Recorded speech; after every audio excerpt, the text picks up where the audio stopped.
aujourd'hui prière.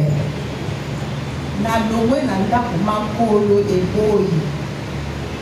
Na me forcé na ke musala.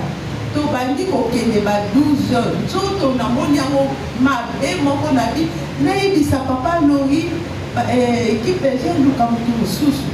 Ngabino oyo apesi ngai pema aza capable ya kopesa nga makasi mpe makoki ya kokende kokamba losambo na ye nde nazokamba losambo eza na ngulu ya oyo apesi nga makoki na nyonso ya wana na lobi merci Seigneur Jésus ndenge nateli liboso na amen.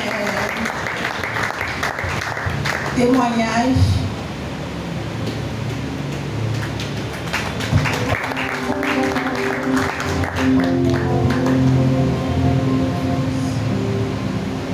Alléluia. Telemi lisusu lelo liboso na bino mpona kotémoigner présence ya Nzambe na kati ya bomoi na ngai asali na mokolo ya lobi. Lobi tozalaki na collègue na biso moko aza chauffeur ya chef na nga akufelaki mwana petite mwana grand frère na ye. Asengaki mutuka chef na nga yebisi nga ke non maele il faut donc na koassiste Tony.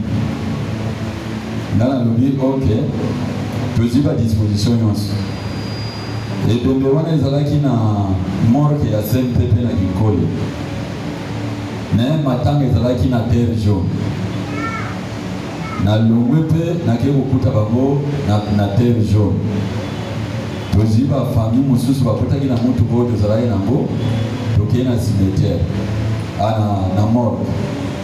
Ntango tokomi na morgue basali baformalite na bango babimisi ebele tokei mpe na cimetière ya Kinkole. Ntango tokomi na cimetière ya Kinkole bakei kokunda retour na bango daye baye kozonga bamama ebele bamataki na nsima. Nga na kiti nga na yebisi bango ete mama bokende bomata na mutuka oyo boyaki mutuka oyo bapine eza bien te boyango mpe eza polele na basekusi ya chauffeur bokozwa moya mosimba te. Ya les hymnes qui étaient compris oyo bakomprendani bango bakitaki me basusu bakitaki te. Bagarso bazalaki wana na kati basimbisindo bango ti ntango tolongwe na cimetière wana toye kobima tokomi na se ya pont oyo nzela ekendaki Nkole na se. Bandeko nayoki nzoto na nga yango te. Nazalaki na chef liboso nga nayebisi eke me chef en tout cas je ne sens pas bien. Alobi nini? Nga nalobi te nazoyoka bien te.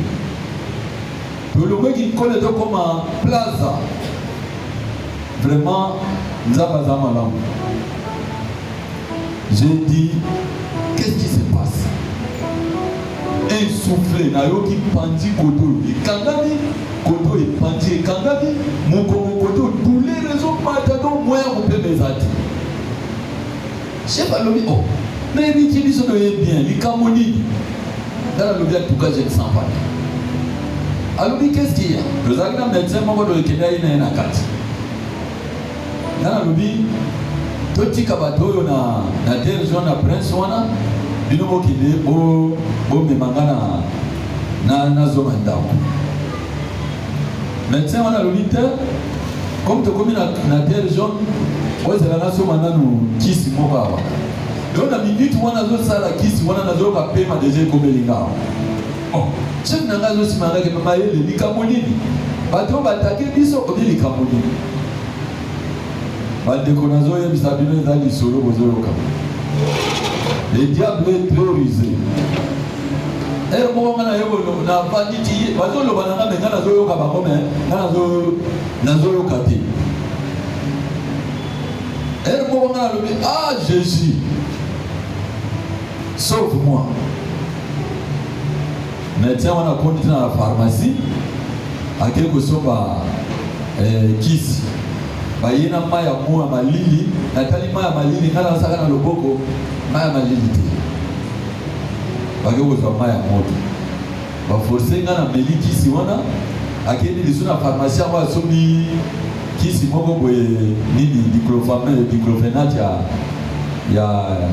ya mpu aye apike kaka na kati ya mutuka wana ayebisi chef bon ça va toki ngana lobi bo ça va tokende sikoyo ngana yoki na mwa pembe ye ngana lobi bo tikanga na quartier 3 na quartier 3 là je pouvais prendre mituka ezo ya liberté chef alobi quartier 3 eza penao na bambuteyage oyo na eta ozali moyen totika yo awa eza te alobi boye sikoyo tokende na hôpital na bino odedeni na alobi bo topusa nzambe asala ya malamu toye nzela ntiango ezalaka mbuteyage me toye nzela vert tokomi na quartier 1 j'ai senti vraiment que mon corps commençait à revenir. Oh, nous avons malade. Là, le bien rien. Chef, nous avons fait ça diable. Occasion, nous avons fait l'hôpital. Donc, il est là. Alors, lui, donc, il est là. Donc, il est 4 minutes dans la lutte. Donc, il est là. Là, moi, si c'est comme ça, donc, il est motivé à nasser à prendre ma tête. Là, je pouvais prendre la moto. Si n'a combien là. Donc, topusani na samba ya poma tete na kiti wana batalika petinde na mati quand on a commis na ndaku j'ai glorifié le Seigneur ndenge na komaki et médecin wana bisinga kete ndemo zo kende tu te reposes au mona douleur wana yo se osila titam to komi ba 19h heure match zo banda na yoki nzote bandi kozonga vraiment j'ai senti que mon corps a repris ndenge ezalaka yango na ye kokomisa nzambe mpona eshaka monguna nzambe aza malamu mingi mpona biso nzambe na biso alingaka te to eshue oyo ye moko aeshua te ata babundusi yo ndenge nini akopesa yo elongo amen nani lisusu amen amen topamboli nzambe wana oyo abikisi biso alakisi ke bomo eza ye ye nde apesaka bomo ye nde abatelaka bomo ye mpe aza kapable akozwa bomoyo wana moko taka okopekisa ye totondi ye elongo na mawa Marie topamboli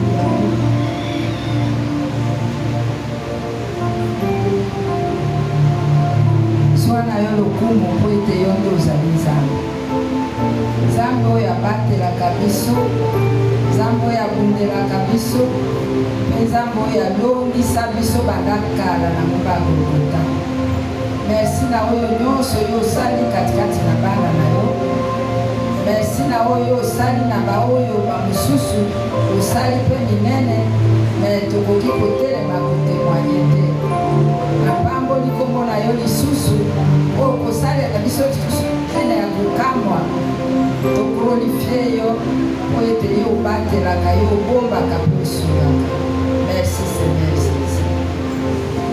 Merci Seigneur Jésus. Amen, amen. Amen, amen. Topekeli liloba ya nzambe maboko akoyuka ya ntango ya koyoba de la part de Dieu.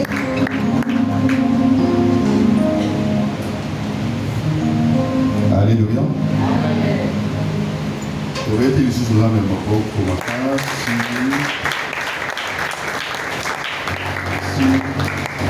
gloire au Seigneur.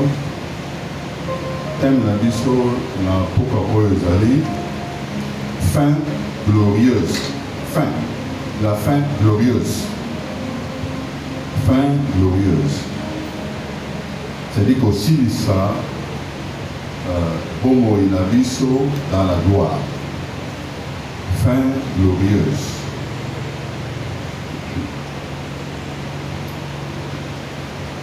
Tokotanga na Deutéronome 34 et na Josué.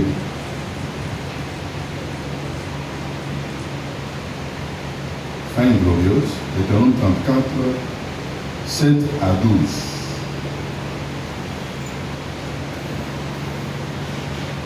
Et puis Josué 1, 1 à 2. Deutéronome 34, 7 à 12.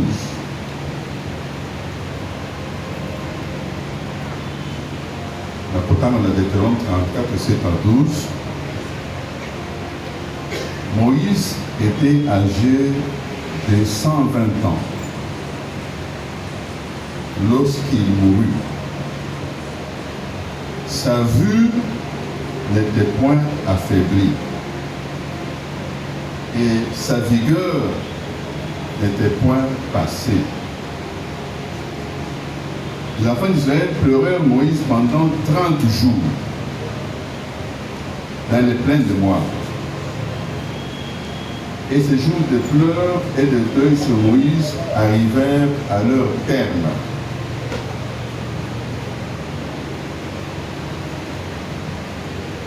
Verset 9. Josué, fils de Nun, était rempli de l'esprit de sagesse, car Moïse avait posé sa main sur lui. Les enfants d'Israël lui obéirent et se conformèrent aux ordres que l'Éternel avait donnés à Moïse. Verset 10. Il n'a plus paru en Israël des prophètes semblables à Moïse, que l'Éternel connaissait face à face. Nul ne peut lui être comparé par tous les signes et les miracles que Dieu l'envoya faire au pays d'Égypte contre Pharaon, contre ses serviteurs et contre tout son pays. Et aussi pour tous les prodiges de terreur que Moïse accomplit à main forte sous les yeux de tout Israël. Donc Moïse a accueilli 120 ans. Makas naïe Israël, mis ce genre de makas bien, et hasard incomparable par rapport à un miracle, un signe à mener à Salak. Pour le qui a Josué 1 à 2.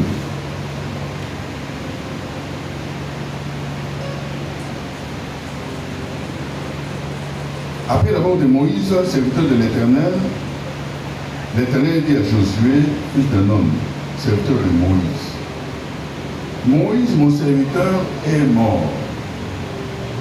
Maintenant, lève-toi, passe ce Jourdain, toi et tout ce peuple, pour entrer dans le pays que je donne aux enfants d'Israël. Est-ce que nous pouvons acclamer la parole du Seigneur? Bon, voilà, nous parlons d'une fin glorieuse. Tina, il y a un passage autre que nous avons partagé. Ils allaient pour Zambé à Sunga, le thème, la biso, pour être solo matanga tozoaki et si là, la quatrième thème. Il y a une personne qui a une explication à l'Ikamomoko. Alléluia. Nous allons poser une question. Je pose une question. Ceux qui m'ont Koufi, juste après la mort, Azo Pendewat, juste après la mort, à Koko Mawat, notre sœur Brigitte, d'après ce qu'on nous a dit, elle est sortie, je crois, d'un supermarché et elle est tombée. Après, elle est partie. Juste après, Moutouazara Kawara. Question Moussous. Tango Moutouazara Nangam Bokuna. Est-ce que, à qu'on se rappelle que Nazareth Nanda pour la Togo Lelo, Nabimaki, Nazareth Ipoye, Nazareth Komanda na avenue Tel, Rakoteka, Naosala na Onatra, Naosala na Victoire. Est-ce qu'à qu'on se rappelle? Question Moussous. Kuna Nangamba. Est-ce que Batobaye Banaka? Eh, est-ce que les gens se reconnaissent? Et puis, Tango Bazana, Batoazana Ngambo Kuna. Est-ce que Banzonga Kadisusu Awa, oui, ça n'a pas eu un pomo et que Tala Awa Makamweza pour la polier. Amen. Hein? Pour toutes ces questions, la plupart de Jésus lui-même a répondu après ça qui forme la parabole a expliqué les Cambouana dans Luc chapitre 16, alors que les années qui n'ont pas tout les riches et Lazare. La canisse qui parabole il y a les riches et Lazare. Dans Luc 16 à partir du verset 19. Bon, pendant qu'ici que tant que pas confié, par contre je vais parler. Mbala moko Moutemabe, il se retrouve dans la carte de passe. Mbala moko a bandit pour aller dans la carte de séjour et la carte de passe. Car si Moutemabe a se retrouvé dans ce jour, il y a consolation. Et le Kwami Balé, pas si wana Moutouana Zakaze Koyoka, a bandit à Moukaka wana. Parce qu'on a déjà aussi la kate, déjà na reporté, et quatre à la kate. Alléluia. J'ai fait une petite anecdote. Il y a 2 ou 3 semaines, il y a que moi, on a vu ce mot. Moi, on a décidé à Niboma. À l'Emba qui m'a dit, n'a pas fait. Ce qui a confié, la paix. Dès la temps d'ici, passage, il y a une erreur. Pas si vous avez un mois, vous avez un mois, et ça dans les autres côtés. Les autres sont aussi ici, aussi, aux locales. Pas si c'est un hôtel. Les autres aussi, mais pas si c'est un hôtel, beaucoup de temps, et puis, ce qu'on dit pour lui, ils sont un assassin. Quand on a passé mon mot, et aussi la caté à Bani. Alors, si c'est présent la Bible, donc je ne peux pas me tuer. Détail, je suis sûr que Moutiamabe Oyo, quand on a commis la tango à passer pour nous, il s'est rappelé, Abin Abraham, non, on dit Lazare, tout ça qui est dans mon kit. Non, il y a combien bien. Il y a après ça, maman, il dit à comment bien. C'est impossible. Tout le monde a la même moyen pour le voir. Ah, ouais, pour comment on a la moto, il boulot est sali. Tout le monde a la. Tout le monde mais il n'y a pas moyen de traverser. C'est quoi, mon temps dans le dit, bon, je me rappelle, dans la bande de Koba, dans la Moki. Tinda la temps, avec le riche, ça m'a dit que, ah, ouais, pas si Zali, va changer pour nous. Je ne sais pas comment on a passé là. Donc, il se rappelle qu'il était là-bas. Azo il va bien que ça n'a pas Azo il va bien que Aza Awa pour la Makamboui à Saraki Namoki.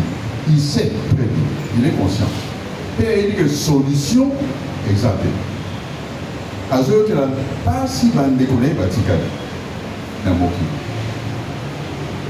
Donc Jésus a donné ses réponses pour montrer que Kuna.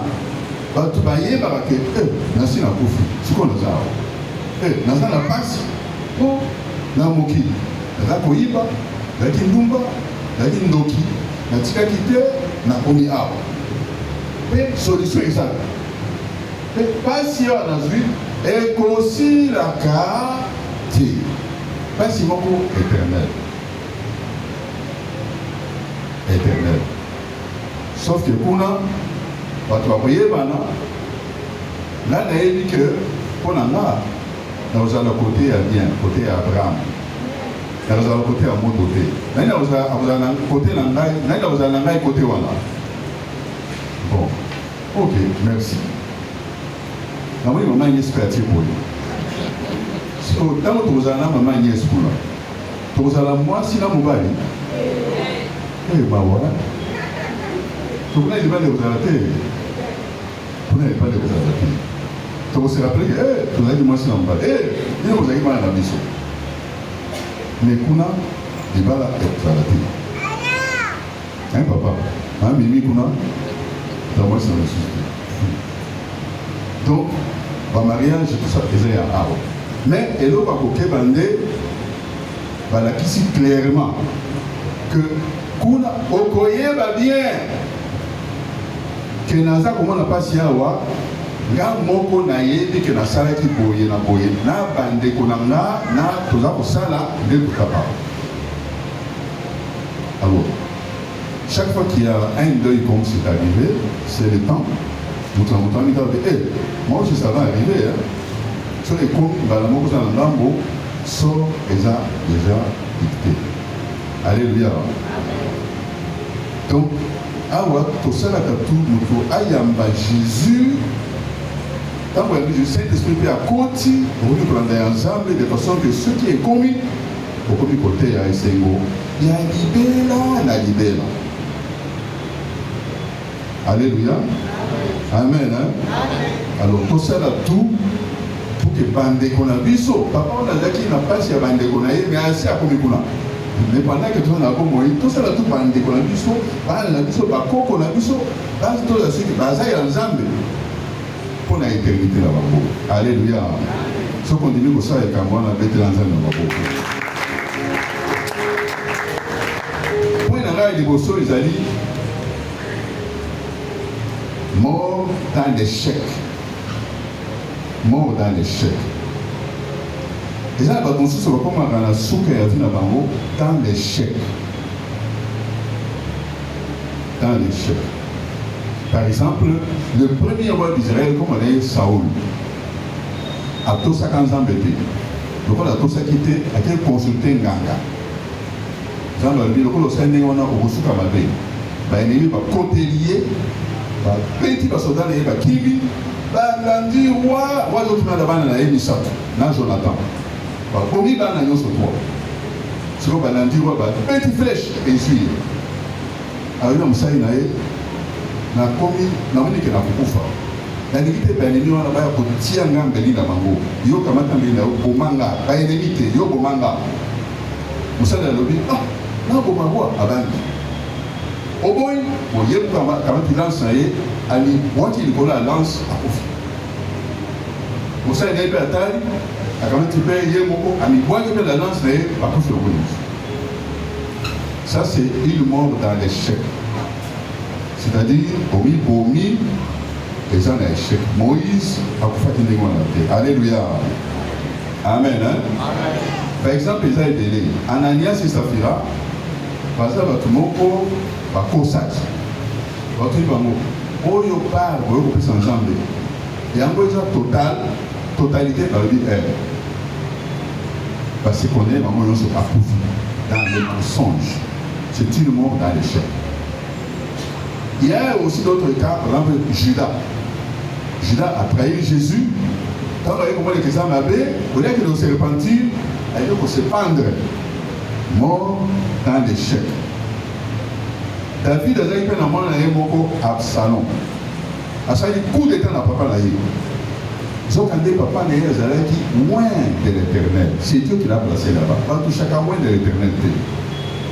Quand on dit tous les bandits, Absalom a commis faible, a dit qui m'a dit tout le monde là, Moutou n'a eu qu'un ami de jeter et pendrier.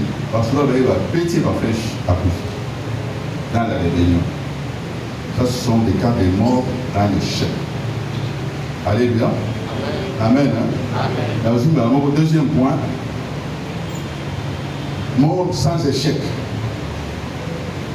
La mort sans échec.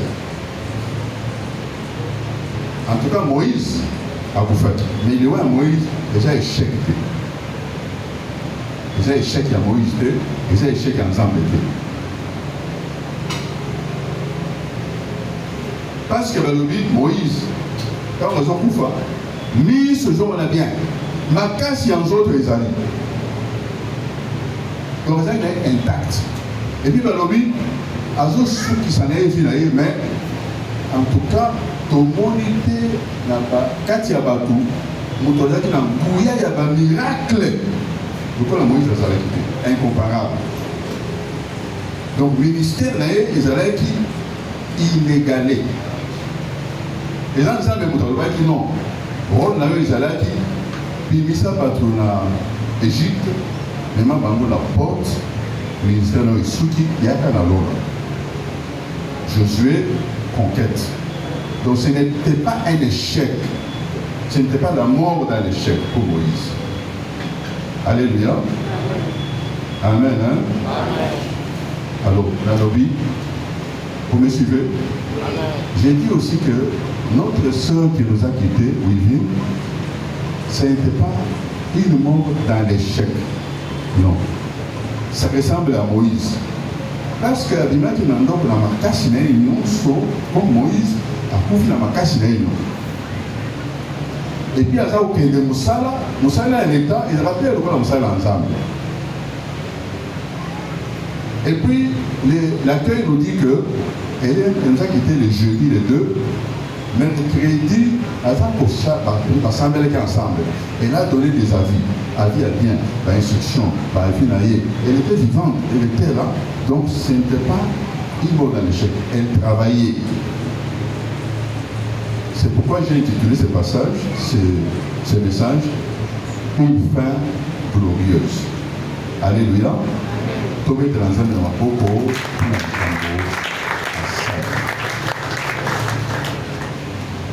en tout cas, ce n'est pas une mort dans l'échec. Ça, une mort dans la gloire. Il y a des signes qui sont restés. Hein? Parce que, par exemple, la monnaie qui paie, et puis, il y a l'échec qui a communauté. Ce n'est pas l'échec de la communauté. Pourquoi? Parce que une communauté peut connaître un échec, ce qui motoitique qui dit ça, communauté peut écouter. Au contraire, nous nous réunissons, nous sommes là. C'est pourquoi il est écrit, Moïse va aller là qui 30 jours. Après 30 jours, nous avons vu dans Josué, tellement, Kamata Batou, Kama Bamou, Baken de la terre, comme il se passe. Donc, ce n'est pas aussi l'échec de la communauté. Ce n'est pas non plus l'échec. Papa Gabriel Azawana, c'est responsable de l'accueil.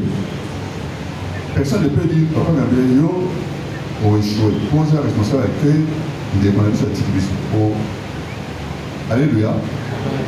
Vous voyez que nous voulons quand nous avons matin au pouvoir.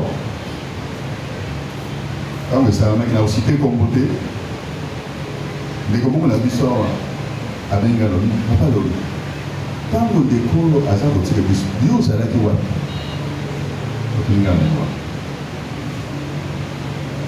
Deuxième matin, il y a Salama qui paye.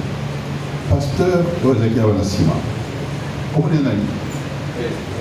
Peso. À Bengalona, à Pekuna. Matin, maman Ndaï. Comment? Yo, vous allez qui voir. C'est pas facile, hein? Papa Gabriel est là. Vous ne pouvez pas lui dire, Papa Gabriel, vous allez qui voir. Papa Gabriel, vous allez qui voir. Non. Nous disons, Dieu est le maître du calendrier. Dieu est le maître du calendrier à Moïse et Zalaki. On bénit en Israël. On commence à la porte. Bon, il y a qu'à. Si vous lisez dans Deutéronome 3, Moïse a négocié dans Zambie. Il a dit Zambie. La salle, 40 ans là-bas. Tout le monde est ici. Tout ça, 40 ans là-bas. Si on a quand même, quand même. C'est assez. Ne mets pas le plus de cette affaire. Ça suffit. Pourquoi t'as dit Yaka, Matao. T'as un beau gamin de maison. Comment? Ah ouais, il va dire qu'on a et c'est tout. Mais pour que c'est pas grave. Kita, quand on a beaucoup de si on a Josué, transférer puissance. Ça l'a bien. Et puis après, quand on va salir en gros, ça va bien. On va dire en gros, on a dit, t'as la liste sur la soupe. Ok. À Koufiwana. Vous avez à Koundiye. Jusqu'à présent, on n'a jamais découvert la tombe de Moïse. Dieu ne voulait pas que la tombe soit là, pour autour de la tombe. Moïse a accueilli, mais Zambie a sali. Alléluia. C'est cela. Ce n'est pas l'échec du groupe, de la communauté, ce n'est pas l'échec de l'accueil, ce n'est pas l'échec des responsables. Dieu est le maître du calendrier. Amen. Hein? Voilà. Alors, il y a, quand j'ai écouté les mots de Papa Gabriel dans la salle, Alors, chaise, mon est comme vide quand il a vu ça. Bon, ce n'est pas toujours facile, hein. Dieu n'a pas dit à Josué, oublie Moïse. Fais entrer. Non, non. Il a dit, je sais que Moïse est parti, mais lève-toi, fais entrer le peuple. On n'oublie pas. Mais Dieu nous dit, Moïse, mon serviteur est mort, maintenant, lève-toi, entre. Accueille, maman Vine est partie, mais lève-nous, travaillons, communauté, une d'entre nous nous a quittés, lève-nous, continuons le travail. Ce qu'on dit, à moi, vous pouvez dire, nous avons beaucoup de casse.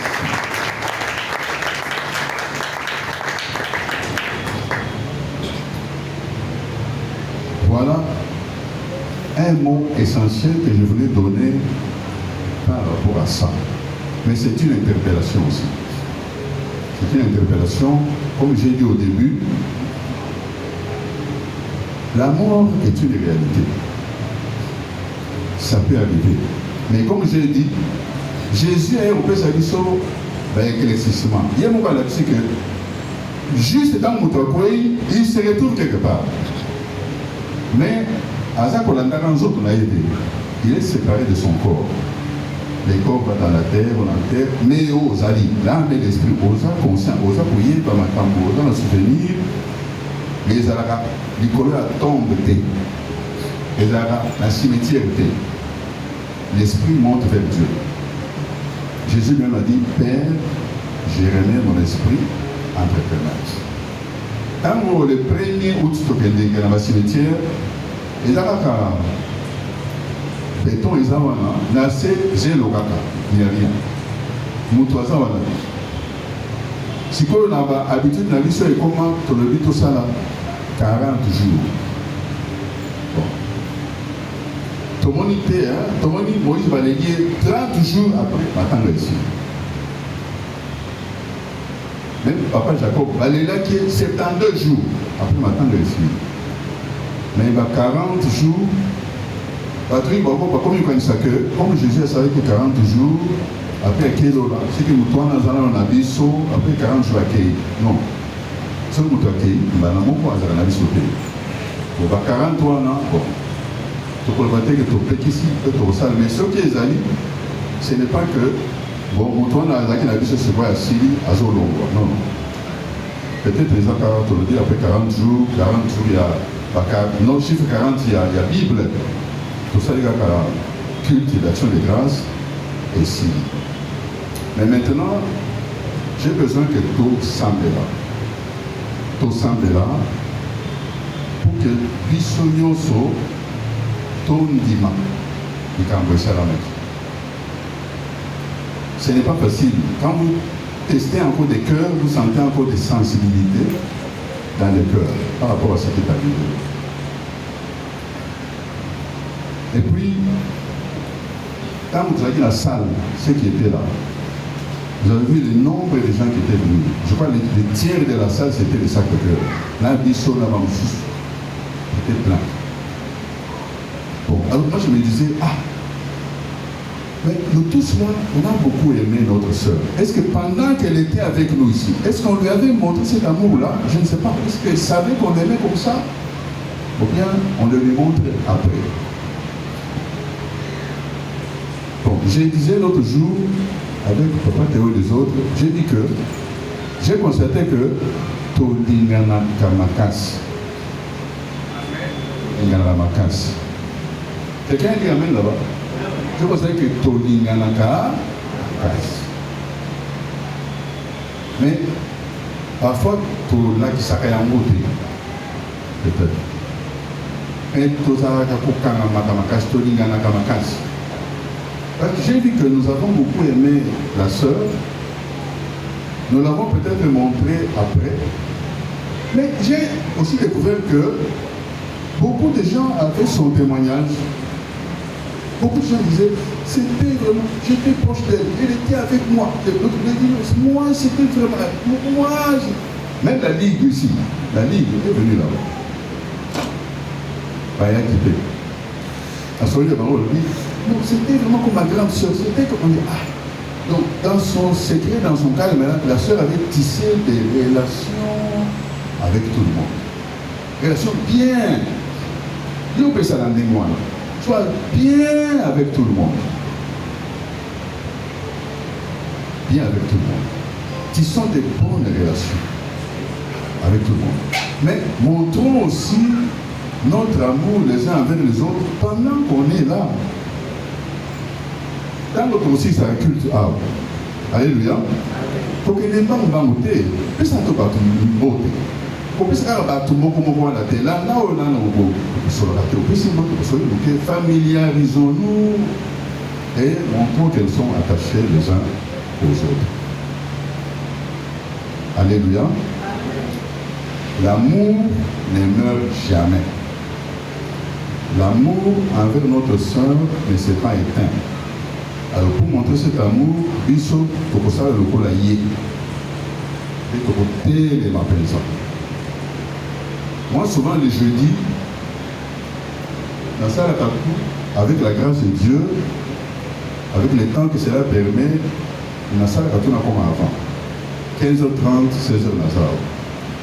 Mais quand j'arrivais souvent à 15h30, elle était déjà là. Elle est au bureau, elle fait ceci, toujours. Bon, je peux être le premier à sentir son absence. Mais je sais que nous tous, on peut la remplacer pour vide et à la capture. Alléluia. Donc, nous avons la place, à Sala, tellement pensa, Sala pensa bien, Koba pensa en Sala, on s'en va de la capture. Parce qu'elle nous a quitté les deux, mais le premier, elle a travaillé à l'accueil, elle a vraiment travaillé. Les gens ont encore dans leurs oreilles les sons de sa voix, des choses qu'elle a dites. Elle a même dit, faisons ça, ça, faisons ça et ça. Ils ont dit, oui, tu as raison. Donc, travaillons bien. Réveillons-nous. Bien, ça va bien. Alléluia. Ce qu'on dit bien en gros, les gens de ma beaucoup. Bien. Alléluia. Mais là, il nous faut prier. Nous disons que notre thème, c'est une fin glorieuse. Notre sœur a connu une fin glorieuse. Et donc, on dit que c'est aussi en Zambé. Zambé a quand même coupé ça pour prévenir, disons. Le va prévenir. Et ça, il dit prévenir. Donc, Zambé a dit, attention, il dit qu'on ça pour lui. Dieu a fait cette mission d'être prévenu.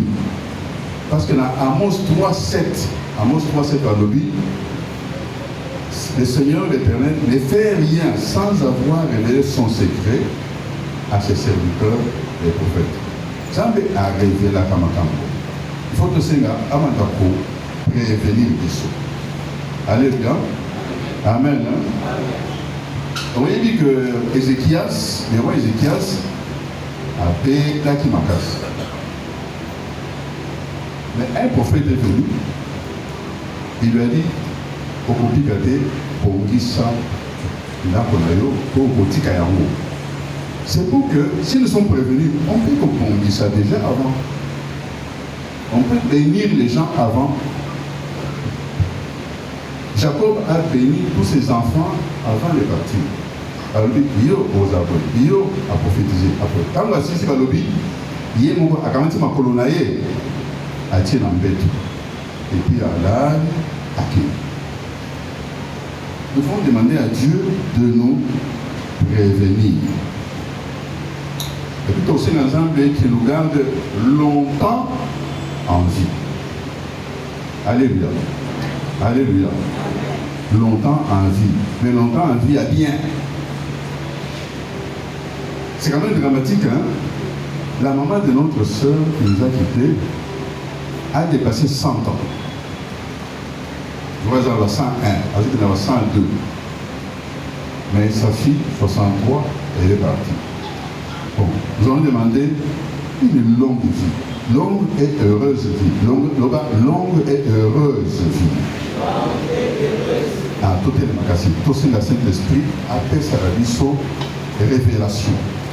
Pour nous prévenir, pour nous dire, pour nous révéler sur les choses qui doivent venir. Saint-Esprit est capable de ça là.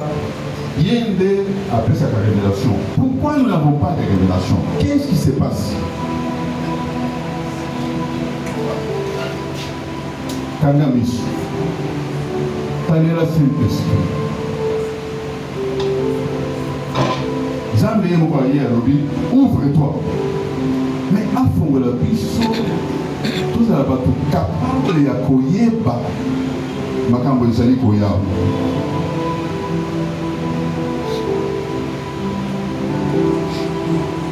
Saint-Esprit, c'est toi le révélateur. C'est toi qui es capable de renouveler en nous la capacité de la révélation. Saint-Esprit, Salakati la biso, Fongola bisomis, Fongola matoi. Ceux qui tout ça va aveuglement et le roi. Ceux qui tout ça matoi est bouché. Et ça l'a débouché. Sambela chose, c'est Saint-Esprit, Sambela, Saint-Esprit Sala. Sambela, le mouvement Bakassi, Sambela, Saint-Esprit.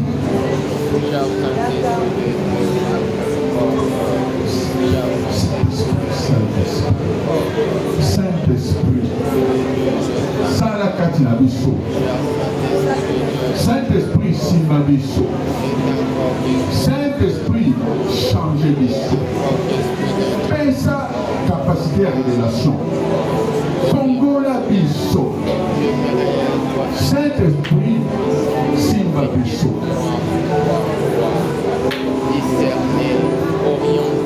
Saint-Esprit, Simba biso.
Dans les derniers jours,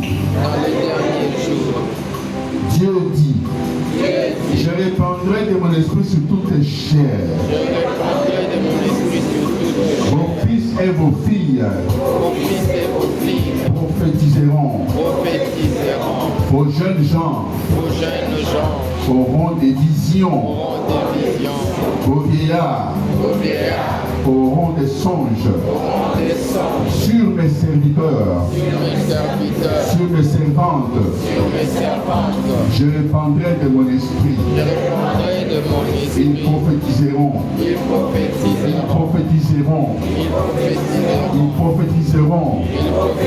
Vision, songe, prophétie, révélation, prophétie, révélation, songe, esprit de prophétie, esprit de révélation, esprit de songe, yaka, simba biso, transformer biso, pesa biso yango, senga yango, sambela yo moko na moko, songe, révélation, vision, prophétie, katina yo sambela, zambe fongola biso, fongola biso monaka, oso solaka, odisenaka, zambe salakati na biso, oh Dieu de gloire, sala biso, pesa biso ya sika, fongola biso, reçois ma révélation. Pour que la paix soit songe. Pour que la révélation. Au nom de Jésus. Merci Seigneur Jésus. Parce que nani wana aya botia là na miso pour mon akate. Nana finika kama ele pozo ba songe te. Nana wa aiba kama songe ce qui n'a pas péché par révélation. Nani wa kana kanzila na ba prophétie. Tele melaye chasse les rois. Je peux ta mabo chasse les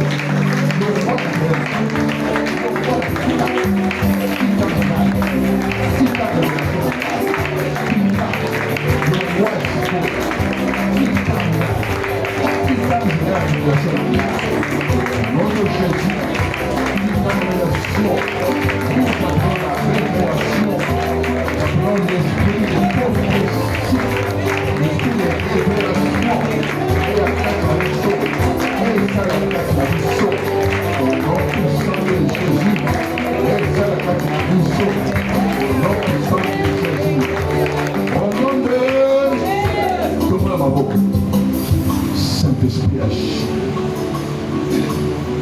Ouvre la bouche à la prophétie, aux paroles prophétiques, aux déclarations prophétiques. Ah, ouais, toujours comme ça, mais la bouille. Puis sa vision, sa vision, quand la vision. Sa vision, quand la vision. Quand on va la cater, bamona,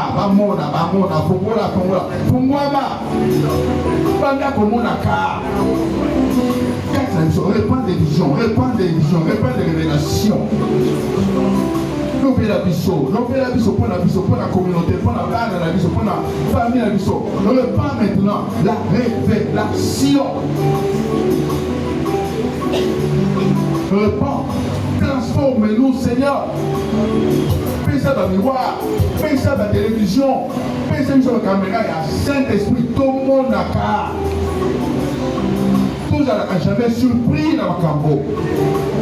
Fais ça, bichon. Pour la famille, pour la femme. Qu'est-ce qui va se passer la semaine prochaine? Qu'est-ce qui va se passer dans ma famille? Qu'est-ce qui va se passer dans notre équipe? Pour ça, aussi, quand le Saint-Esprit, l'obéissance, change-nous. Alors, ça peut envoyer ça pour la ça. Comme il m'a dit, sans que vous faites sa religion, va passer le roi. Ou bien d'autres choix qui l'ont. Dans le vie, on change. On va dans la paix, l'esprit est là, les autres est là, non, on change. Moi, je vais comment. Je vais capter ma message, ma image, ma révélation. Mon livre, je vais poser ma photo, ma film et ensemble. Au nom de je te rassasierai de longs jours et je te ferai voir. Je te ferai voir mon salut. Je te rassasierai de longs jours et je te ferai voir mon salut. Le Bangaï, je ne mourrai pas. Je vivrai. Je raconterai les œuvres de l'Éternel. Moi et ma famille, nous vivrons longtemps. Nous n'allons pas mourir. Moi et mon équipe, moi et ma communauté, nous vivrons longtemps. Nous vivrons. Nous ne mourrons pas. Nous raconterons les œuvres de l'Éternel. J'ai saisi cette parole. Je déclare cette parole. J'ai saisi, je déclare. Je répète cette parole. Je déclare, je répète. Je prophétise cela dans ma vie. Je déclare et je prophétise cela dans ma vie. Je déclare cela maintenant dans ma vie. Cela s'est fait ainsi dans ma vie. Au nom puissant de Jésus.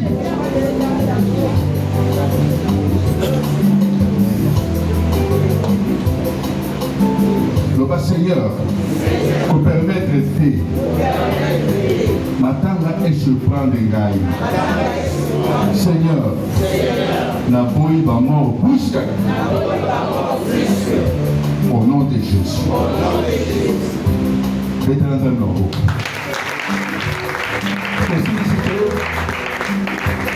Il faut tout sceller.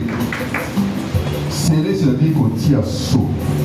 Sceller. Quand on bien, on a vu sceller, qu'on tire saut. C'est-à-dire qu'on va, à partir de maintenant, Makambolanga est intouchable et protégé par une marque spirituelle. Makambolanga, Vinangai, intouchable, protégé par une marque spirituelle, le sang de Jésus. Le bas Seigneur, maître des temps et des circonstances, Toyi Bosonayo, Toboyi défaite, Toboyi échec, Naye conseillé vie nanga, vie à famille nanga, vie à communauté nanga, na makina na Yesu. Na boyi ba mort subite, na scellé vie au nom de Jésus, par le sang de Jésus, au nom de Jésus. Vite dans un mémoire.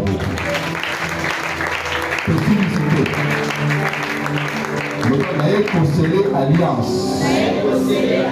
Yanga ina ensemble. Alliance. Alliance.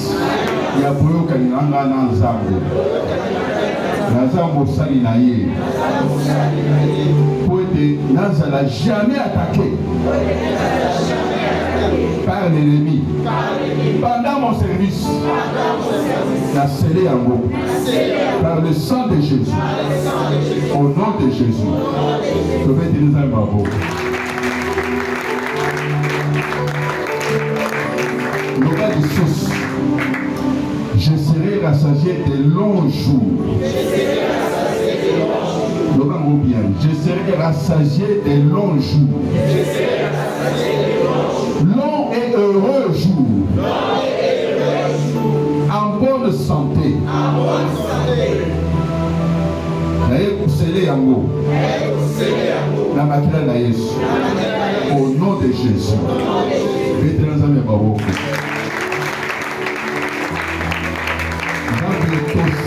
Prière pour la matière na Yesu tolobi tozali tokobima awa protégé, averti, fortifié pour servir. Au nom de merci Seigneur.